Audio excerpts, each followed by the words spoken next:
Hello friends, welcome back to another video your own channel for you. अच्छा, आज basically मैं आपको cantilever beam के बारे में बताने जा रहा हूँ कि उसकी रीइंफोर्समेंट कैसे दिख रही होती हैं, टॉप वाली कौन सी बैंड कर रहे होते हैं, कौन सी नहीं बैंड कर रहे होते हैं, दिख रही कैसे होती हैं, होती कैसे हैं। आज बेसिकली उसके बारे में बताने जा रहा हूँ। सो चैनल ज़रूर सब्सक्राइब करो, फ्रेंड के साथ शेयर करो और वीडियो ज़रूर लाइक करो। अच्छा, अब ये देखो, ये आपके पास पीछे से बीम आ रहा और ये आगे से कैंटिलीवर हो गया। ठीक है, कैंटिलीवर इस वजह से हुआ कि यहाँ पे ये आपके पास बेसिकली बालकनी है जो बाहर है। सो बाहर की होने की वजह से यहाँ पे रीइंफोर्समेंट आएगी और यहाँ पे एक पैरापिट वॉल लग के एक बालकनी सेक्शन बनेगा। ठीक हो गया। अब यहाँ पे आपने कैंटिलीवर बीम प्रोवाइड करना है। कैंटिलीवर बीम, अब देखो, ये आपके पास स्पोर्ट रीइंफोर्समेंट आ गई जो आपके पास थ्रू आउट हुई और यहाँ पे बेंड अप होगी।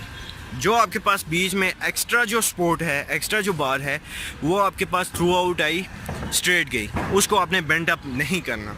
उसके बाद जो सेकंड सपोर्ट बार है, ऊपर आपके पास 2 स्पोर्ट्स बार हैं, वो आपके पास आई और बेंड अप हो गए नीचे 90 डिग्री एंगल पे और आपने उसकी एनकरेज लेंथ प्रोवाइड कर दी। उसके बाद अब ये जो मैन बार है आपके पास, वो आपके पास थ्रू आउट स्ट्रेट आई, यहाँ से बेंड अप हो के 90 डिग्री एंगल पे और एनकरेज लेंथ आपने प्रोवाइड कर दी। अब ये आपके पास साइड्स बार आ गई। ठीक, ये आपके पास साइड्स बार नहीं है, ये स्पोर्ट साइड बार हैं। इसका फंक्शन अलग है, इसका फंक्शन अलग है, इसको मिक्स अप नहीं करना। अब देखो, इसका डाया भी आपके पास डिफरेंट है, इसका डिफरेंट है। ये आपके पास 20 mm है और ये आपके पास 12 mm बार है। सो ये साइड बार आपके पास थ्रू आउट स्ट्रेट आई, सीधी चलेगी, इसको आपने 90 डिग्री बेंड अप नहीं करना। ठीक, ये देख सकते हो। अभी इस साइड पे भी कैंटिलीवर,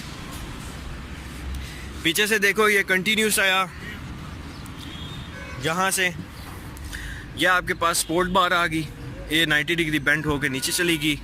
ये आपके पास सेकंड आई स्पोर्ट, ये थ्रू आउट स्ट्रेट चलेगी, इसको आपने बेंड अप नहीं किया।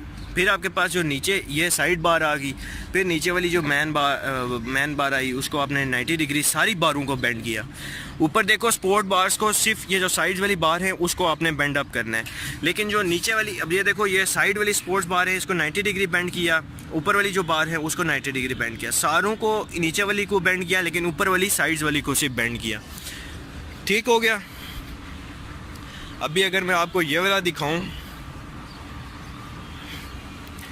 ये देखो, सिमिलरली सेम केस, नीचे वाली सारी बार्स को आपने बेंड अप कर दिया 90 डिग्री और एनकरेज लेंथ प्रोवाइड कर दी, ऊपर कर दिया। ऊपर वाली बार को भी आपने 90 डिग्री बेंड अप करके नीचे कर दिया और एनकरेज लेंथ प्रोवाइड कर दी। नीचे वाली सारी बेंड होंगी, ऊपर वाली सिर्फ साइड वाली बेंड होंगी। और ये जो आपके पास एक्स्ट्रा स्पोर्ट्स बार्स हैं, ये आपके पास बेंड अप नहीं होंगी।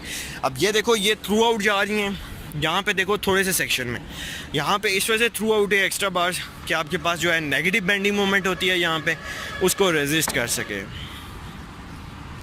अभी अगर मैं आपको ये दिखाऊं, यहाँ पे भी सिमिलर केस, ऊपर वाली बार आई, साइड वाली बेंड अप हुई, नीचे वाली बार जब वो बेंड अप हुई और यहाँ से मूव आउट होगी। ठीक है। सो बेसिकली इस तरीके से कैंटिलीवर बीम की कंस्ट्रक्शन करवाई जाती है। सो चैनल ज़रूर सब्सक्राइब करो, फ्रेंड के साथ शेयर करो और वीडियो ज़रूर लाइक करो। कोई भी मसला इस वीडियो से रिलेटेड कुछ समझ ना आ रही हो, नीचे कमेंट करो, मैं सॉल्व करने की कोशिश करूँगा। So stay tuned, bye bye, next video में मिलते हैं।